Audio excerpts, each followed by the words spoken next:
Hi, and welcome to today's webinar, E-Bikes for Everyone, Electrifying Communities in New Ways. My name is Lisa Patterson, and I'll be your moderator today.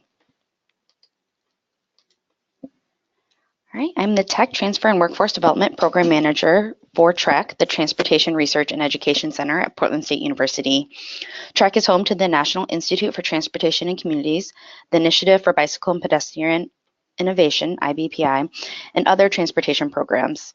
TREC produces research and tools for transportation decision makers, develops K-12 curriculum to expand the diversity and capacity of the workforce, engages students and young professionals through education.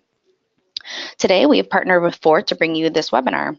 Goforth is a nonprofit organization transforming the way we get around. Through innovation, demonstration projects, advocacy, and engagement, they are advancing electric, smart, and shared transportation in the Pacific Northwest and beyond. They are funded by grants, member companies, and Roadmap, their annual conference. They have a membership of 160 plus companies, utilities, local governments, and other stakeholders. For more information on Goforth, you can contact Sergio at the email listed here or visit their website. Our speakers today are John MacArthur from TREC and Sergio Lopez from Goforth. John MacArthur is the principal investigator for TREC's electrical bike research initiatives. His research also includes low and no emission vehicle infrastructure in Portland Metro, as well as climate change impact assessment for surface transportation in the Pacific Northwest and Alaska. Before joining the TREC staff, John was the Context Sensitive and Sustainable Solutions Program Manager for Oregon Department of Transportation's OTIA 3 State Bridge Delivery Program. And our other speaker today is Sergio Lopez. Sergio manages the Goforth Electric Showcase and leads the delivery of pilot projects that advance sustainable transportation. Previously, he has served as a local brand ambassador for Biketown and an assistant researcher at Portland State University, developing green spaces.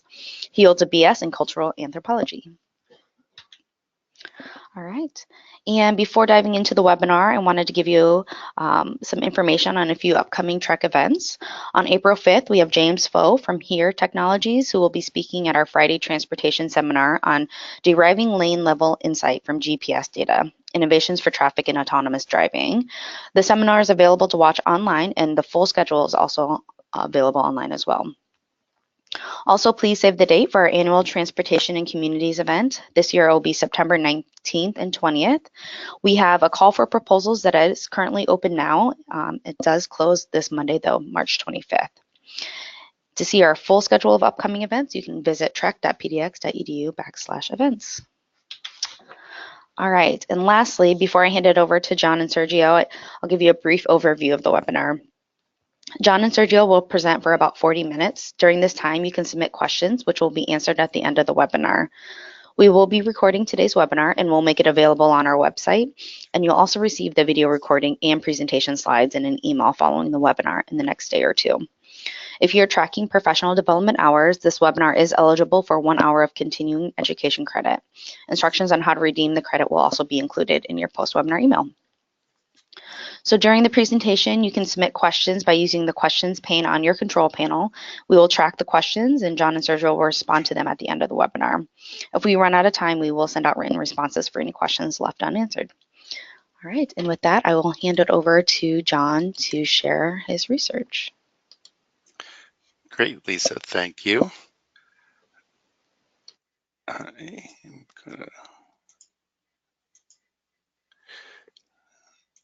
And great.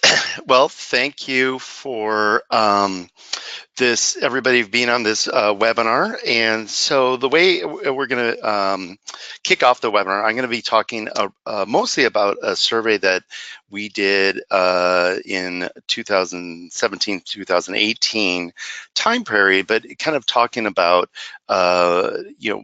why people are buying e-bikes and how are they using them.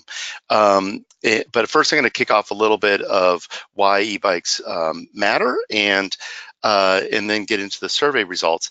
And then we'll kick it over to Sergio to talk about his e-bike pilot project with a community in Portland. So first of all, I've been doing e-bike research for over 5 years or more, and what I'm really interested in is will e-bikes get more people biking and getting more people biking more often? So that's how I kind of contextualize most of my work and research and activities in this area. But first, I wanted to talk about why e-bikes matter.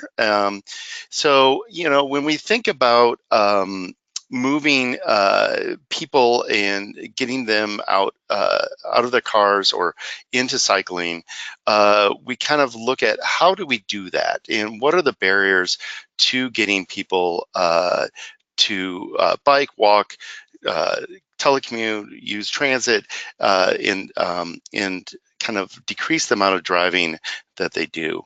So just looking at the slide, this is Portland's kind of goals in which they would like to move to somewhat 25% of people by commuting biking, but it's a big hurdle. We're a little over 10 years out on that goal, and Portland, which is leading kind of edge city of cycling, is around 7% of people commuting by bike. So there's a big hurdle. So why don't people bike? Well, they might live in areas that are too hilly. They might commute distances greater than 5 miles. That's kind of like this big cutoff for people that when they think about biking or walking, that after 5 miles it becomes too far. Sometimes as you get older, it becomes too difficult to bike, but you still want to bike. Sometimes people have physical limitations that make cycling difficult, either that they have injuries, or it's just they have physical limitations that make it difficult. Also, we see this kind of just general trend when we look at people biking, that women tend to take less trips than men and bike less often than men. And we're trying to understand why that is, but also what are some ways in which we can get more women biking.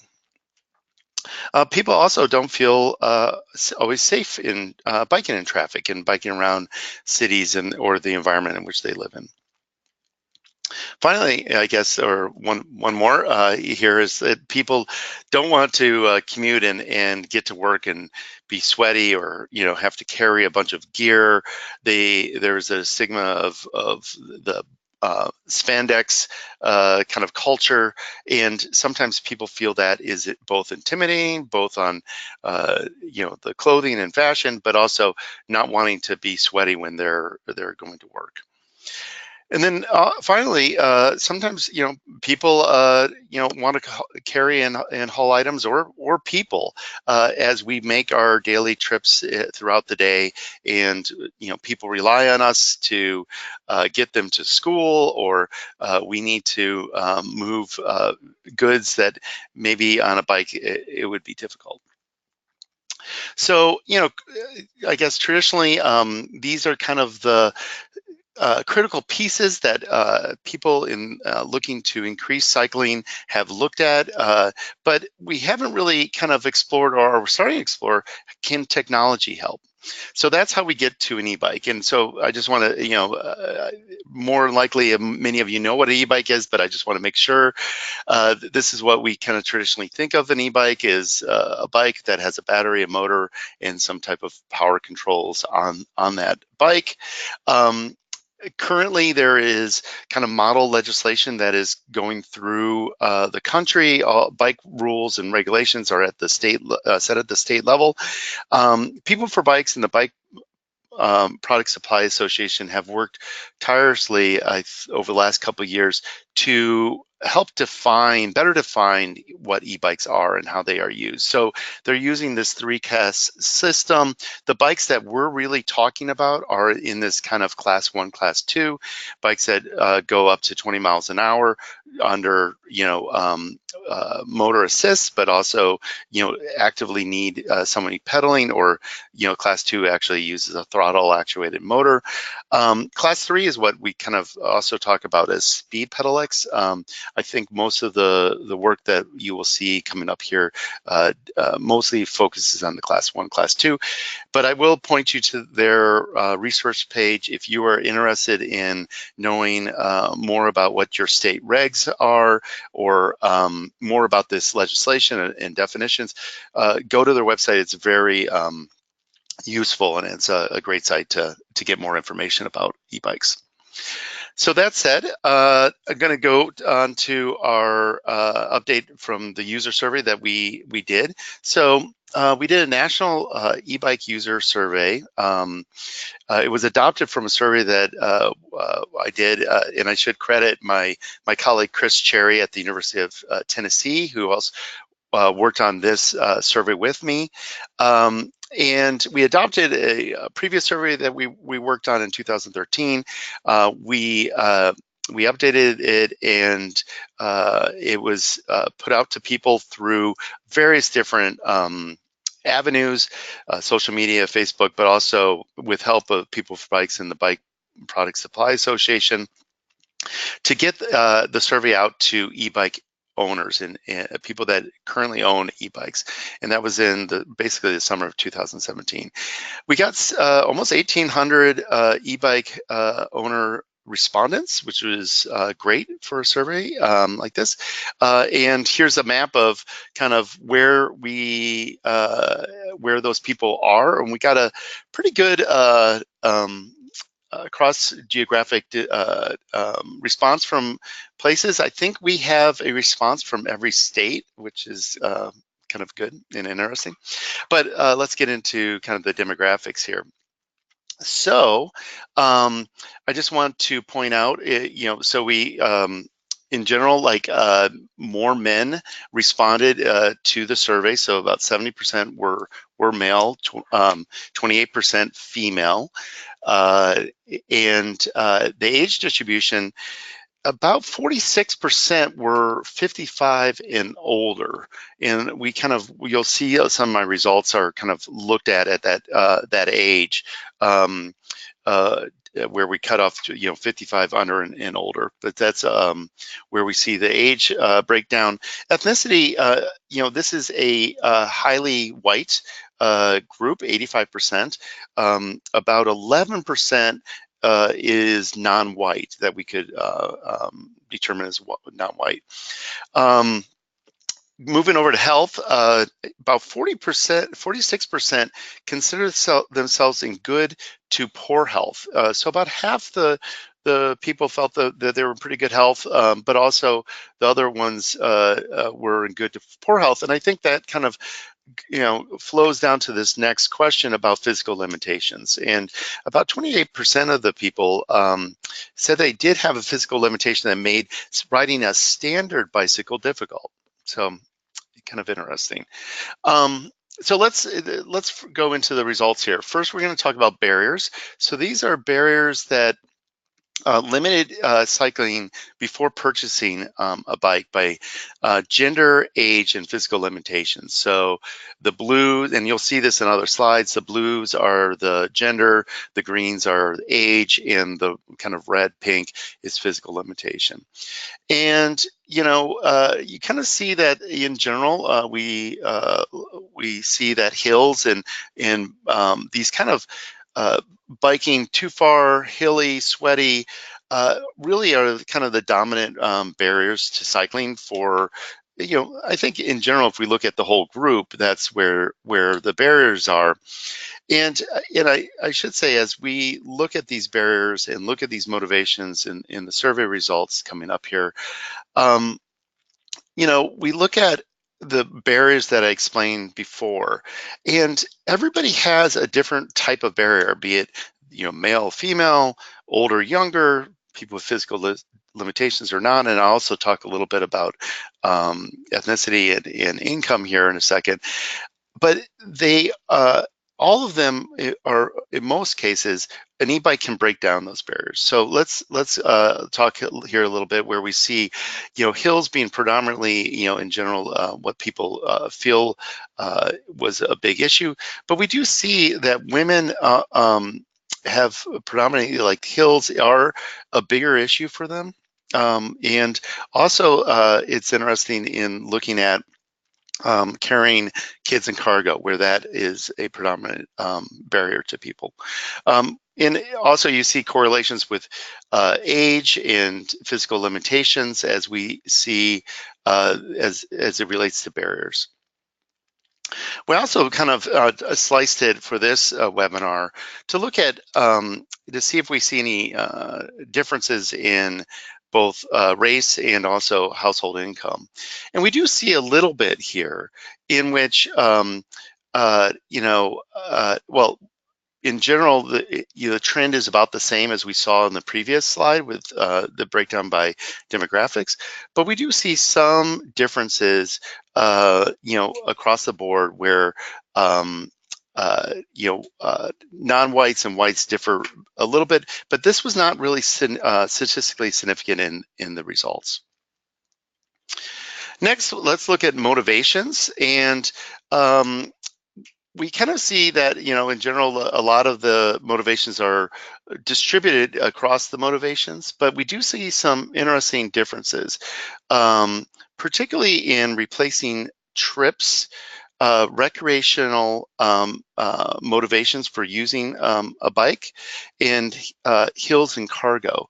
So in general, people that are replacing trips and also using the bike for more kind of commuting purposes tend to be younger and male. And folks interested in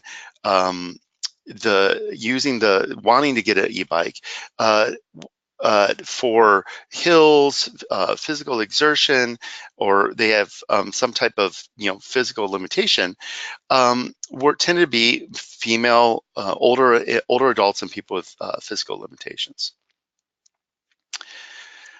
Again, looking at the motivations across race and household income, we see that non-whites and people with households with lower income, the motivations was really that, one, it was less expensive than what they are currently using for public transport. So, and we'll get into that a little bit because there's an initial cost barrier for the bike, but in general, biking is cheaper.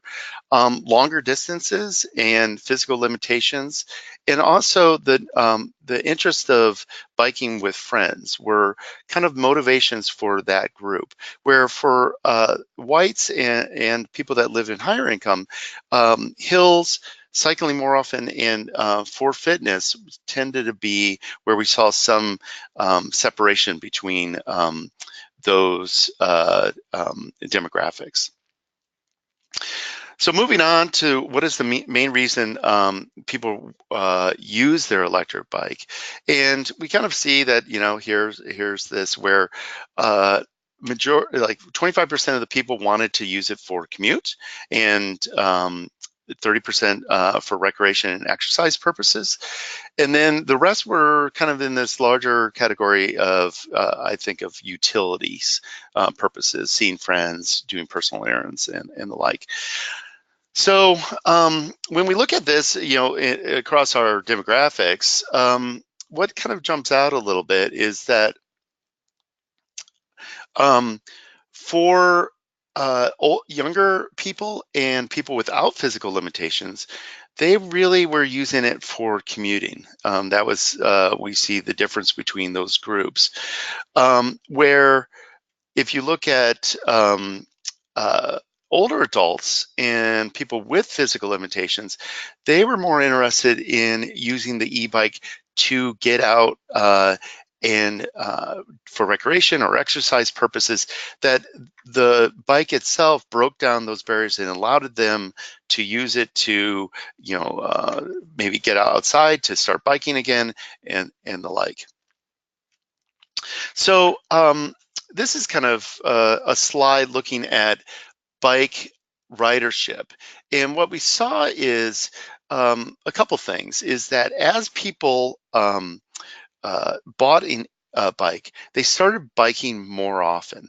And so 7% of the respondents did not have a bike or did not bike as an adult before getting a e-bike.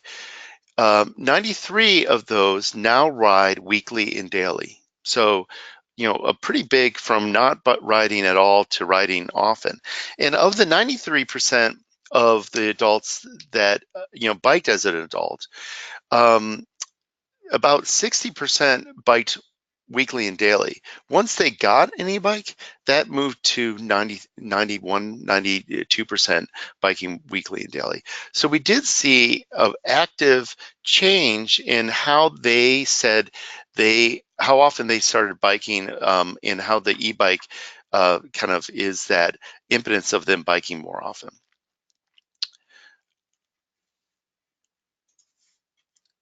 Um, we also asked, response, the last 3 times you used a bike, how did you use it? So this is getting into, the descriptions a little bit above around how they use their bikes. But then we said, of the last 3 times you used the bike, how else would you have gotten to the place you were going if you did not have an e-bike?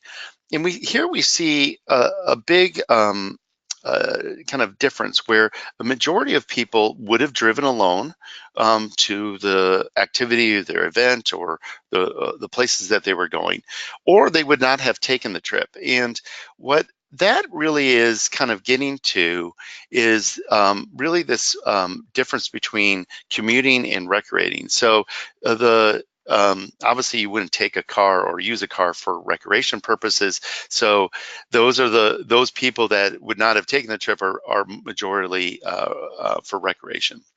And we see that in this slide here. And what I'm really highlighting here is that automobile mode shift, where about 40% of the substitution of VMT is from an automobile. From that mode switch of automobile. So that was very interesting to us to see kind of that mode shift and how they were using that mode shift of seeing, doing personal errands and commuting and the like. So what we did with that was said, okay, well, if we were seeing a mode shift here, well, what would be the e-bike potential of reducing person miles traveled, and what would be the greenhouse gas emissions reduction? So this is kind of a thing that we just did. We have a white paper on it. I'll talk about that in a little bit, that we're going to be releasing here shortly.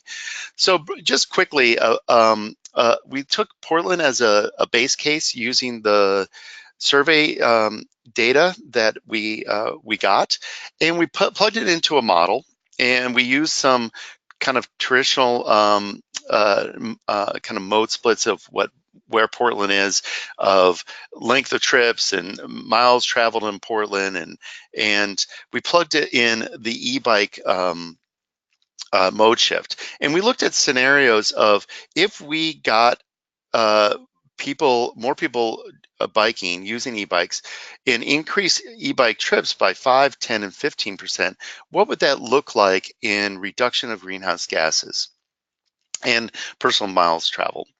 So as we see here, as we increased e-bike usage in the Portland area, that car trips would go down based on the survey results, and basically there would be kind of a significant decrease in personal miles traveled. But what does that equate for GHGs? Well, currently, per year, there is about almost 3 million tons of CO2 emitted per year from the Portland region. If we substituted in 3 scenarios by 5, 10, and 15% mode share, we're really looking at a range between 3.8 to almost 11.5% reduction in CO2. So this is a interesting result, and like I said, we do have a white paper that kind of talks about these results, and we also have a companion piece on e-bike incentive programs that are used to expand the market. So as we are looking at how do we get more people biking and using e-bikes, what incentive programs can we do? And I think a little bit of this will come up in Sergio's presentation here in a second around how do we get more people to purchase e-bikes and using them, and how do we break down some of these barriers, and particularly around the initial costs of the bike. So I do want to put one quick plug before I hand it over to Sergio. We have a NSF-funded project that is kicking off. It is looking at travel behavior and e-bike usage. We are soliciting for a cohort of e-bike users to participate in a study for a year. It would start this summer, and it's pretty non-invasive, but we do have a requirement that you have a Bosch e-bike motor system on the bike. We're going to be using an app to communicate to that that motor system. So if you're interested and want to participate in the study, either email me. We do have a link here that will be part of the slides that you'll be able to sign up. Sorry for the long link there, but you can always email me. But we're just kicking this off, but I wanted to make sure that if people out there are interested in participating, they know about this project. And here is my contact information, and I look forward to answering any questions, and I'll hand it over to Sergio now.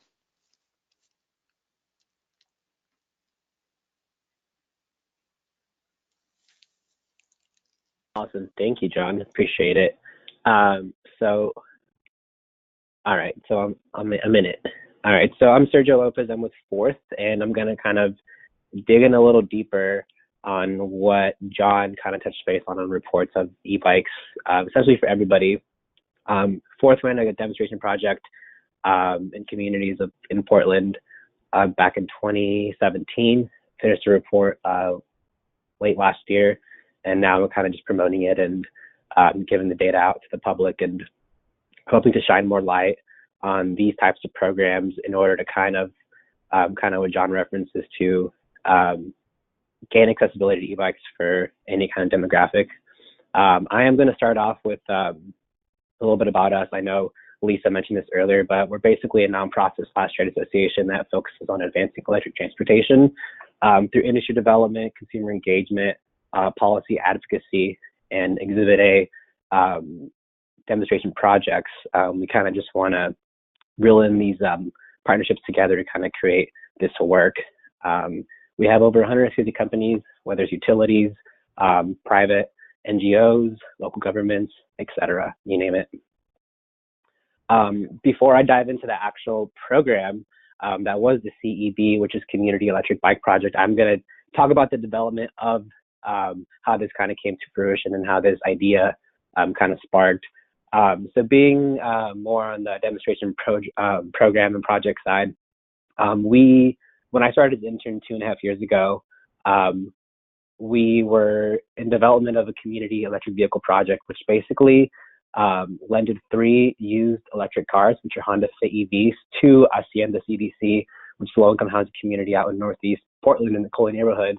And that was kind of more ideal to help the individuals in low income to gain access to clean and electric transportation for the sake of, errands, doctor's appointments, etc. Things that they couldn't really get around due to lack of car share ride, bike share, etc. Mainly specifically being out in 67 to Killingsworth, a lot of the transit lines didn't run very frequently, specifically on weekends. So we were kind of pushing forward the idea of offering a new way to get around, and that was through electric vehicles. It was in partnership with Honda, Hacienda CDC, Pacific Power, which is a utility company, and Blink, which was the vendor of the charging infrastructure. It was about a little over $100K program. So it was very DIY, very low budget for the cost that it was. Good news today, it's still running. We have 2 of the Honda Bits still located at Hacienda, and they're still using it for both staff and resources. And this was the first family that rented out the cars back in March of 2017. But the reason why I bring this up was during the development and the execution of this program, we realized that a lot of folks didn't have a driver's license in this neighborhood. And that was kind of a big barrier, knowing with these cars, you couldn't really get it. So we kind of, during that timeline, we were looking to fund an e-bike program. So it kind of lined up perfectly, saying, you know what, let's focus these e-bikes and make it a priority to work with Koli and any kind of members of Hacienda CDC to benefit them with the usage of an e-bike. Most importantly, it's free. It is not going to cost them anything. And I think one of the coolest things about this program, it wasn't just like a bike share program where you can just go rent a bike and drop it off anywhere, which is a big amenity and a huge benefit to bike share. But I think the most important thing and the most important factor was that these bikes were theirs for 10 weeks. And I'll get more into the whole structure of what the program was. They each kept a bike with their gear. So there was more of that intimate connection with the bike. Like, this is my bike for 10 weeks and I'm going to use it how I want, when I want. And that was a cool thing. So basically, the community e-bike program was in partnership with the Community Cycling Center. They have an amazing connection with a lot of local CBOs and neighborhood associations in Portland.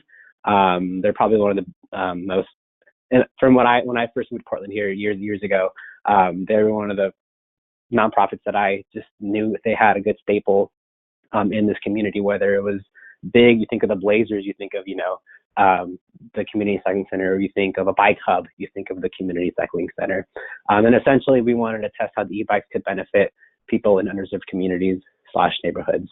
How can they help diversify options of transportation, not just TriMet / public transit, but and not just EVs, but also e-bikes, and how to get around from last mile to first mile, etc. And in hindsight to it, I just referenced to not having a driver's license back in 2014. Measure 88 denied Oregon undocumented citizens to not have or not attain a driver's license. So that was kind of the premise of this program. The timeline started in development of January of 2017, and that's when we kind of linked up with the Community Cycling Center, got in contact with Genzy, which was a which is a vendor at the time locally based here in Portland. They had a showroom, so they had access to the actual bikes, but they are based out of Fremont, California. And also with the funding, of course. And then with March 2017, we began to launch the program. It was 3 cohorts. March 2017 was the first one, which consisted more individuals and connections to the Community Cycling Center. This could be, staff, bike mechanics, friends of mechanics, internal partners, etc. June of 2017 was with faculty and students of Portland Community College, which I'll get to more in a bit. And then September 2017 was the members of ABC, which is ABC, which is Andando Bicicletas en Koli, which translates to riding bikes in Koli. It's basically like a parent organization in the Koli neighborhood that focuses on active transportation and community development with the youth in that area. And that's the same. A lot of those individuals are residents of Hacienda CDC. And then in November 2017, we closed up the program, collected all the bikes, handed them back to Genzy, and began a lot of the reporting and a lot of interviewing, etc. So as referenced just in a bit, in partnership with Genzy, they were able to donate 10 used e-bikes. There were 101s and 102s. Basically, the difference between those is sports frame and recreational frame, one step through, one step over frame. The 3 cohorts were 10 participants given the 10 e-bikes for 10 weeks. So if you, given the timeline that I just kind of presented in the previous slide, you would see that we had about 12 weeks in between those. There were 10 weeks of active usage, and then those 2 weeks would kind of blend in coming from collecting the bikes. I know some participants weren't really good at keeping tabs on their cell phone, so it was hard to kind of collect the bikes. And Ira Dixon, former program manager of the Community Cycling Center, facilitated both the first and the second cohort, whereas myself facilitated the third cohort. So I know for him, he said it was kind of a struggle to get in contact with everybody that week. So some of the bikes did kind of overlap in cohorts. And a lot of these, one thing to note that when we kind of initiated these cohorts, we made sure that they were going to be commute ready, and that they were going to have all the gears that they want. And in the next slide, I'll show you more about what that looked like. And of course, this included 3 surveys. It was a pre-survey to kind of get an idea of, what their status is in transportation, what do they usually get around, how many miles do they commute, etc. The mid-survey was kind of more so, how's it going? What are some pros and some cons so far? What do you like? What do you dislike? How often are you using it? And then the third and / post-survey was more so, how did it go? How many miles did you ride it? How many times a week did you ride it? And so forth. So these were the bikes during orientation. We would kind of line them up. So they included panniers. They included locks, cable locks, reflectors for your waistband. They were all included with fenders and actual racks. The one thing that we couldn't provide, unfortunately, was rain gear. It was just too expensive. But we did have reflective jackets, helmets, water bottles, you name it, to have them ready to go by the time we did it. So the orientation basically included a 101 in street etiquette, left turn hand signal, right, stop, rules of the road, greenways, kind of give them a little pocketbook map of Pivot that showed you which roads to take specifically and which is to avoid. And then obviously we gave them a full rundown on how to charge the bikes. Here are the keys. This is the range of the bike. These being class 2 e-bikes, in reference to John's presentation earlier. Class 1 is pedal assist only. Class 2 is pedal assist with the option of throttle. So with the option of throttle, these EUX get you up to 20 miles of range. With that throttle, they can probably go up to 35 to 40, depending on the incline. And so once these orientations were over, we kind of opened up that garage door, and then off they went, and they were good to go. One of the coolest references that Ira would use was we would open up the garage door and they would fly away like doves, and we would see them in 10 weeks, and they would be really excited about the bikes. So, so to reference a little bit about the Portland Community College situation and why we thought that was useful. The second cohort focused a lot on students and faculty. And during the outreach, we didn't really know what the second cohort was going to be. I think more so a lot of tabling happened in, for example, Community College Cascade, and down in the Southeast 50th Division college campus. And we realized that it was kind of a good benefit to give the students and faculty an option to use these e-bikes to get from campus to campus, specifically if you go in the Southwest, in Sylvania, given the hills. And I think a lot of the, being a former community college attendee, I remember, when you're a community college, you have certain campuses that only offer certain classes or certain criteria or departments. And so it was kind of good to give them the option to get from point A to point B to point C back to point A kind of thing. And that was a really good way to kind of start off this second cohort. The first cohort, I said, was internally through Community Cycling Center employees and staff. This one was more so of the development of Portland Community College affiliates. And as you can see here, it's literally across the Portland metro area, if not beyond. So that was a really good way to see how these e-bikes would benefit the students and faculty. And then the third cohort would highlight more in reference to the Hacienda CDC electric vehicle program. And as you can see, it's over there by the airport, probably the most diverse area in Oregon. 43 residents or renters, 85% of these students do qualify for free or reduced lunch. Limited transportation options. I think only 2 bus lines run up there. At the time, Biketown wasn't as serviced over there. but I know now they are over there, including with Bike Town for All and with Hacienda, which is an amazing program. And if you guys have been out there, or I know for a lot of avid cyclists that are in virtual attendance right now, I don't know if you guys have tried riding to the airport, but there's a road to get through there, and it's actually very industrial and very sketchy. So that's kind of like a reference to see how this area still needs development and still needs.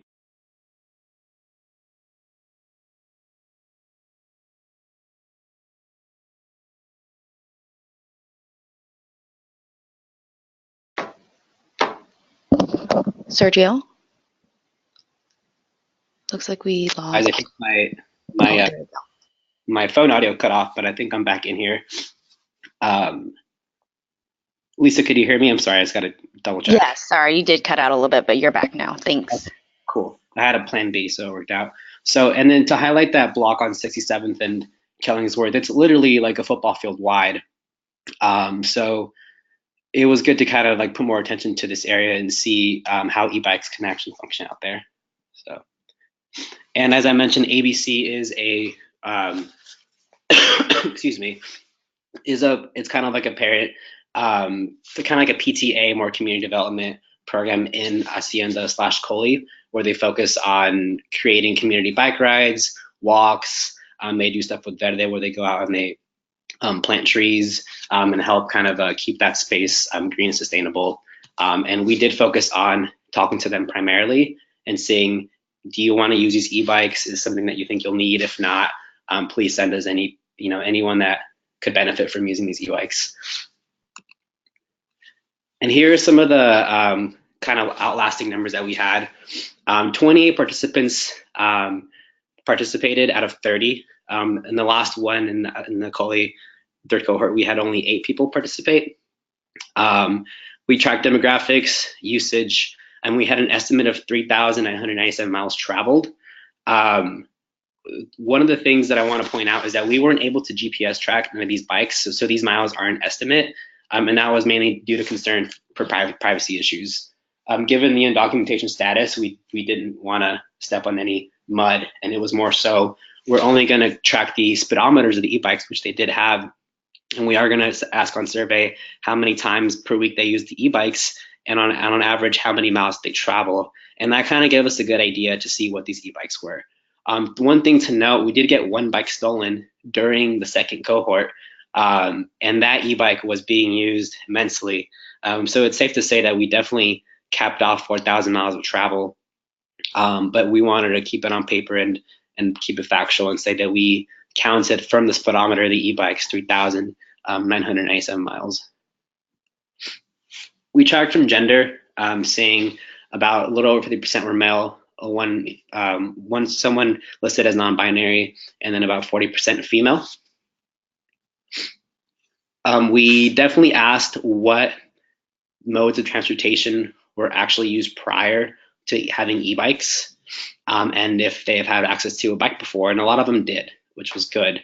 One of the things I do want to point out is that we had 6 people say they used car, and which I think the first time I was going through this data when I was writing the report, I thought it was interesting because the whole idea was to get people who don't have a driver's license. But I think this kind of shows you the raw data that it is when you don't have access to a lot of transportation options. If you can, people would ride dirty, and that's something that we wouldn't report on paper. But when you have these overlap data, things kind of come in. It kind of wakes you up a little bit, and then when you're out there in the field, you definitely see it. And I definitely want to highlight that, and that's an important thing that, having these e-bikes out there was definitely a huge thing for some people. And obviously, how often did you use the bicycle? We had people use it up to 2 to 4 times a week, which I believe is the average for any kind of avid bicyclist. I ride my bike to work every other day, and it would average to be 2 to 4 times a week. And obviously, we had about 25% used daily. And we had obviously a couple people say never. And I think these people were from the first cohort, and they were over the age of 50. So it was older demographic. So we were able to kind of put it on that list. Some of the barriers that we heard through surveying were the durability. So the Gen Z's 101s, 102s were known to be a little flimsy. They say that they could have been sturdier. The tires could have been thicker. One participant stated that while they were riding through a shallow pothole, the fender just literally unhooked and got loose. So they couldn't really ride it home for the rest of the day because it was wobbling and it was a nuisance and it just was unsafe to ride. However, following up with Gen Z was something that we reported to them, and their 201s and 202s were a much sturdier component of the e-bike, an upgraded version. So it was good seeing the follow-up of like, hey, these bikes are being reported as, you know, flimsy or quote unquote whatever word you want to use, but the follow-up manufacturers of the Gen Zs were actually more improved. So it was good to see not only the participants stating concern, but also the manufacturer kind of following up and saying like, oh yeah, no, we know, we're not taking offense to this at all. And the weather, obviously, the first and third cohort overlap with rain seasons being from March up until late September into November. And that definitely listed a lot of people being reluctant and hesitant to ride bikes. A lot of them just simply said, we're not avid bike riders, so we're not going to want to go out there and get wet. Like, yes, we have rainproof panniers and whatnot, but we don't have rain jackets and we don't have rain gear. So we don't, kind of like what John stated, we don't have like these, we're not going to go and clip in and then go to work. You know, we don't have the gear. So they just go back on the bus when it rained. And obviously not having that rain equipment was a huge thing. And per stated, a lot of the pros that we saw was the faster commute times for sure. We had one participant in the second cohort get a job promotion actually because they were more reliable because of the e-bike. They were showing up to work on time, and they were able to pick up more shifts because of the promising transportation option. Therefore, work offered him more work shifts, and eventually he got a promotion. So that was a good anecdote to kind of hear and report about. They're easy to ride, cost effective, so no parking, for example. And a lot of them were saying that they're eco-friendly, and they were a fan of that. A lot of the cons, too heavy and too flashy, and that kind of overlaps with the not having the gear to click in and whatnot. And they were being in the Northeast neighborhood, and a lot of them being just outside of 122nd. They did say that they felt like they were a target of theft with these e-bikes being, although they were used, they were in really good condition, so they would stand out. And I think during the incident that we had with the stolen e-bike, that e-bike was left with the battery installed into the neck of the bike. So that did become obviously a target of theft. So a lot of people weren't really sure about how to go about those things, and they just didn't feel safe. And that would definitely limit usage depending on the time of day. And then charging the battery, we had one user that rode out to Beaverton, and the battery died, and they thought that was kind of like game over. It was like you ran out of gas kind of thing. So they called IRA saying like, hey, my bike's dead, what do I do? And he's like, well, what do you mean? He's like, well, I don't know, like I can't ride it anymore. He's like, you can still ride it, you're not going to get assist. And I guess the person was like, oh, I didn't even think about that. I just only thought that the energy would get me somewhere. So a lot of the charging situations was kind of like a first time thing, and people weren't really sure how to execute that. But yes, you can still ride a battery. The bike with the dead battery is just going to weigh 40-something pounds. And obviously a lot of the cons is not as healthy as traditional bikes. A lot of people like to ride their bikes because it's a form of cardio, and these e-bikes sometimes don't do that. I think that just depends on the demographic of the youth, and that's kind of where that comes in. So what's next? So I want to kind of towards the end here, and I want to end it with, what are the best ways to introduce new transportation technologies into diverse communities? And I think it's important to do these kinds of things and to highlight what John was reporting and see these kind of numbers and kind of talk about these kind of programs. And I'm happy to talk more offline. We'll have time for questions in a bit, and I have my email here. So if you guys want to have the full report, I can definitely send that over. But these pilot projects in the communities is a really good way to kind of, not only practice, but apply these new forms into like real life communities. You know, having partnerships with CBOs and having the trust of the community and going out there and giving them, you know, these actual transportation options and not just surveying, I think is an important thing. It's education and outreach, and it serves as ethnography for new tools essentially. And you can report back on what that's going to be. I think moving forward right now, we're looking for more funding to kind of bring these e-bikes back into these neighborhoods. And I think the hardest part right now is actually finding the actual manufacturers, where a lot of funding is being presented. So it's kind of getting the right people in the right room, and reporting it forward and saying if the right person is listening, like, let's make this happen. Because one of the things that I did not like, that I can be frank about, is that I didn't like the fact that we were able to present these amazing options for transportation and then just take them away, given it was a temporary thing. So we definitely want to keep these things moving forward and apply it, where when you see an e-bike, you don't just think it's a wealthy toy. It's like, no, it's a transportation option that is very accessible and very accommodating. And it is an investment, and it is very inexpensive as well.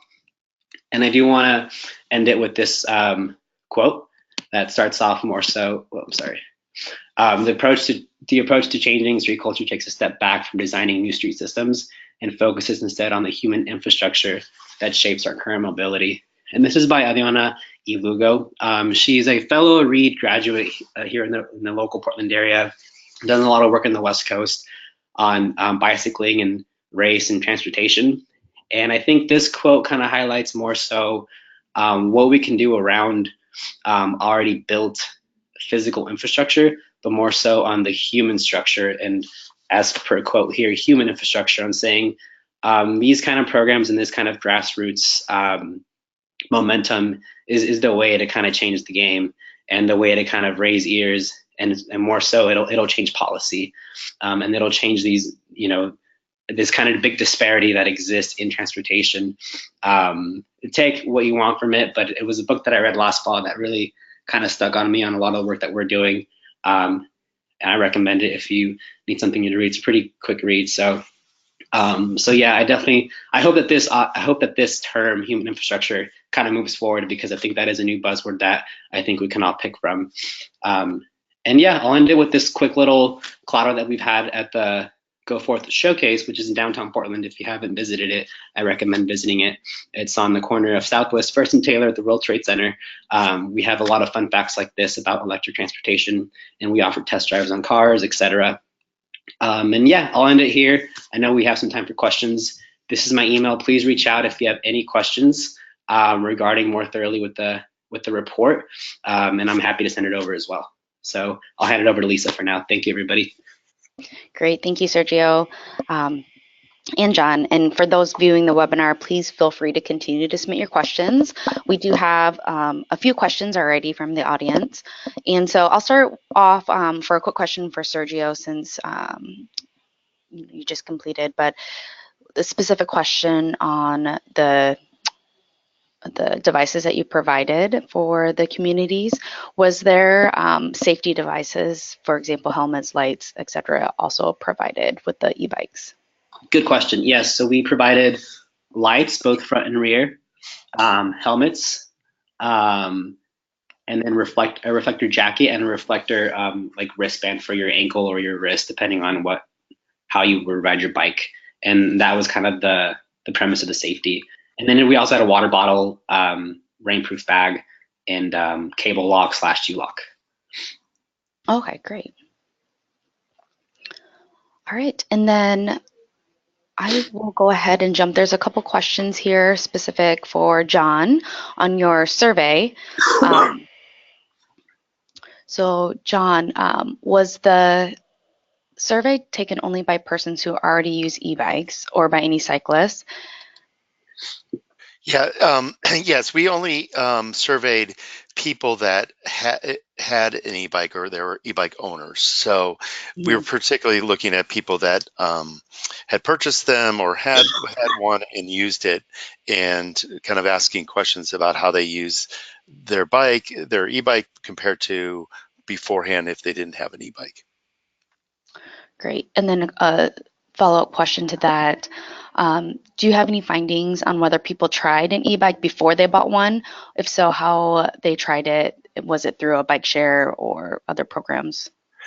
Yeah, we did ask some questions about prior knowledge and use, and um, majority of people, kind of, went online and learned about it, but 11% said that they participated in a test ride event before purchasing. And as it relates to bike share, this was taken in 2017, and at the time there was very few bike share programs in the country. Particularly Birmingham was probably one of the more notable ones where they actually have a mixed fleet of e-bikes and regular bikes. Um, that is much different now. So I think, asking people in 2018, have they ridden a e-bike before or, through a bike share, we would get more people answering affirmative on that. Okay, great. And then a question specific to some of the results that you saw. The 40% VMT reduction, how did you calculate VMT, or was that a 40% reduction in car trips? Yeah, that is actually VMT reduction.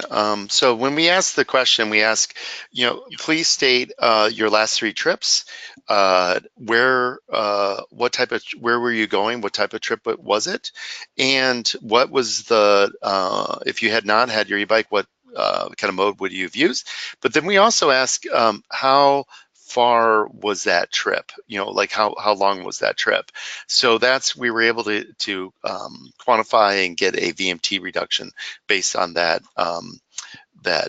mode shift from that. Okay, great. And then this one is for Sergio, and John, you might have some input too, but what are some of the best ways to finance an e-bike if you have a limited income? Are there any local credit unions or banks that offer specific e-bike financing? Yeah, I know of one specifically is U.S. agencies. They do a lot of light mobility slash loan for even cars for low interest, and I think their e-bike stuff is fairly new, but that's something they've been trying to like kind of promote. I mean, they're located in downtown, and I think their interest rate goes as low as like I want to say 4%, but don't quote me on that. I don't know. Yeah. Yeah, and so that's one example of like credit unions and other type of financial agencies giving low income individuals options to have low financing towards better transportation options like biking and e-bikes. I have seen or heard of some organizations doing that. Not enough. I mean, when we talk about cost of an e-bike, they range from $500 to $3,000, but as you can imagine, 500, which also includes maybe an adaptation device you can put on an existing bike that you may own, which are harder to find. They're kind of a couple have gone out of business, but the lower end bikes are not as good, right? But they still they do still work, but it becomes expensive, right? So it's $1,000, $2,000 to if you don't have that in a bank or don't have access to that money. There are places that are around the country, both the state of California is looking at kind of having a e-bike incentive for e-bikes that you can reduce the cost of a bike, but also utilities around the country, particularly in Utah and Vermont, are also providing incentives for users or rate users to use as a credit towards bringing down that initial cost. I think that's one of the big issues as you're relating to these lower income households is that initial upfront cost. So I do also know that places like Gen Z had in programs where you could turn in a bike and get a Gen Z bike at a lower discount, or they have payment plans that allow that to be spaced off over a period of time.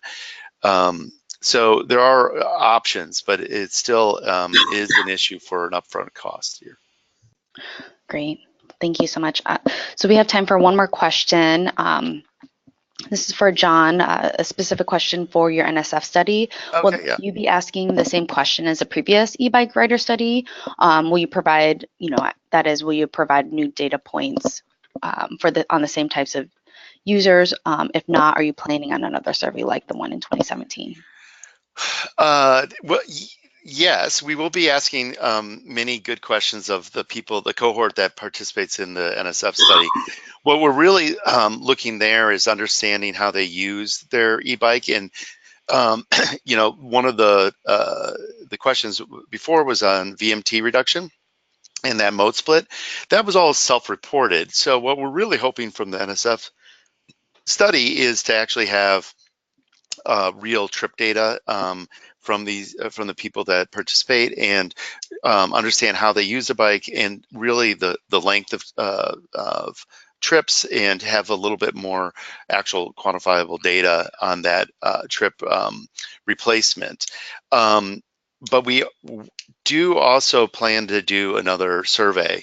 We would, and I think it would be 2020 might be a great time to actually launch that. So we're very interested in doing another survey. Great. Well, thank you both, John and Sergio, for sharing your work. Thank you, everyone online, for joining us today. And you can view other professional development offerings on our website at trek.pdx.edu. But this concludes our webinar. Thank you and enjoy the rest of your day.